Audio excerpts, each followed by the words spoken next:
Après, il y a des obstacles, ça existe, qui empêchent l'invocation d'être acceptée. Et parmi les plus grands obstacles, c'est quoi? C'est de manger, de boire ou de se vêtir de haram. Vous connaissez tous le hadith authentique fait sahih où le prophète a évoqué un homme qui a les cheveux ébouriffés, couverts de poussière, musafir. Et il lève ses mains au ciel et il dit Ya Rab, Ya Rab. Les ulama, ils ont dit, regardez, le prophète il dit Ya Rab, c'est comme si le prophète nous rappelait que dire Ya Rab au Seigneur. Ya Rab, c'est une cause de l'exaucement de l'invocation. Donc quand vous citez les noms d'Allah, citez aussi le nom Ya Rab, au Seigneur. Il dit Ya Rab, alors que mashrabuhu haram. Sa nourriture, sa boisson, elle est haram. Sa nourriture, sa boisson sont haram. Ses vêtements sont haram. Comment l'invocation serait-elle acceptée? Pour nous rappeler que celui qui consomme de l'illicite, faites attention à ce que vous mangez, d'où ça vient, c'est l'argent halal ou haram. Celui qui s'habille de haram, de choses illicites, celui qui prend, qui boit, et la source de cet argent, elle est illicite, eh bien l'invocation, elle n'est pas acceptée. L'invocation, cela peut être un obstacle quant à l'exaucement de ad-du'a. C'est pour ça, faites très attention à ce que vous mangez, ce que vous buvez, et ce que vous mettez comme habit, c'est-à-dire la source avec laquelle tu as acheté ta nourriture, ta boisson, ainsi que tes vêtements. Et pour terminer, ayyuhal akhyar, rapporté par l'imam Ahmad, ce hadith qui nous remonte le moral et qui nous dit dans tous les cas, je fais dua. Parce que dans tous les cas, même si l'invocation n'est pas acceptée, tu as quand même adoré Dieu. On va dire, tu as fait dua, il y avait un obstacle qui fait que Allah il n'a pas accepté ta dua. Mais quand même, en faisant dua, tu as adoré Dieu quand même. Donc tu n'es jamais perdant dans le dua.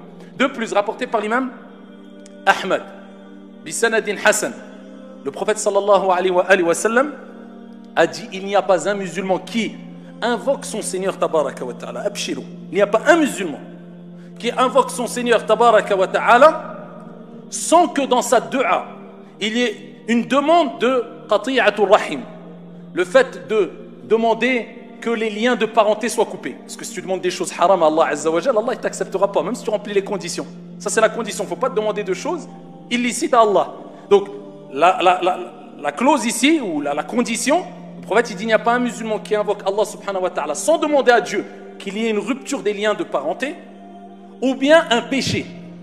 D'accord? Donc tant que tu invoques Allah sans demander des choses illicites ou interdites ou des choses mauvaises, sans qu'Allah subhanahu wa ta'ala ne lui accorde une de ces trois choses, obligatoirement. Et il dit, alayhi salatu wa salam, ou Allah va accepter ton invocation. Khlas, tu as demandé ça, Dieu va te le donner. Ou peut-être que tu vas demander, Dieu ne va pas te le donner. Est-ce que ça veut dire que ton invocation n'est pas acceptée? Non. Ou, il dit, alayhi salatu wa salam, Dieu lui réserve l'exaucement, le résultat de son invocation pour l'au-delà. Il aura une récompense dans l'au-delà, il dirait, Ya Rab, c'est quoi? Tu te rappelles, tu nous as invoqué? On te l'a donné? Non. Eh bien, elle est là, ton invocation. Ou, troisième des choses, écoute bien, il devait t'arriver un mal, peut-être hadith, un accident, ou un malheur, ou par la cause de ta dua, Rabbil Alamin, Allah Jalla wa Ala, il t'a préservé de ce mal, il a écarté ce mal de toi. Donc dans tous les cas, trois choses, soit Allah il accepte, soit il te garde pour l'au-delà, ou soit il devait t'arriver un malheur, Allah il t'a préservé de ce malheur en échange de ton invocation.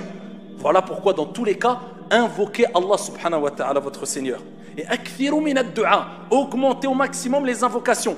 Pour vous, pour vos frères, pour vos sœurs, pour les musulmans, le père, la mère envers leurs enfants. Du'a al-walidayn, mustajab kadhalik, invoque pour eux et pas contre eux. Allah ya'atik shi. La du'a si elle a accepté, Allah yahfadou sitra, après tu te plains pourquoi invoque pour eux, pas contre eux. Invoque pour tes enfants, pour ta descendance, peu importe, même s'ils sont les plus égarés. Peut-être la cause, sabab, de ton invocation fera que ça sera les plus grands guidés, les meilleurs des gens. Khayrukum fil jahiliya, khayrukum fid din. Allahu a'lam. Invoque Allah Azza wa Jalla à tout moment, surtout pour ta descendance, tes enfants, etc. Et sache que dans tous les cas, il faut invoquer, tu es dans une ibada, tu adores Dieu. Tu lèves tes mains, tu invoques, tu es dans une ibada.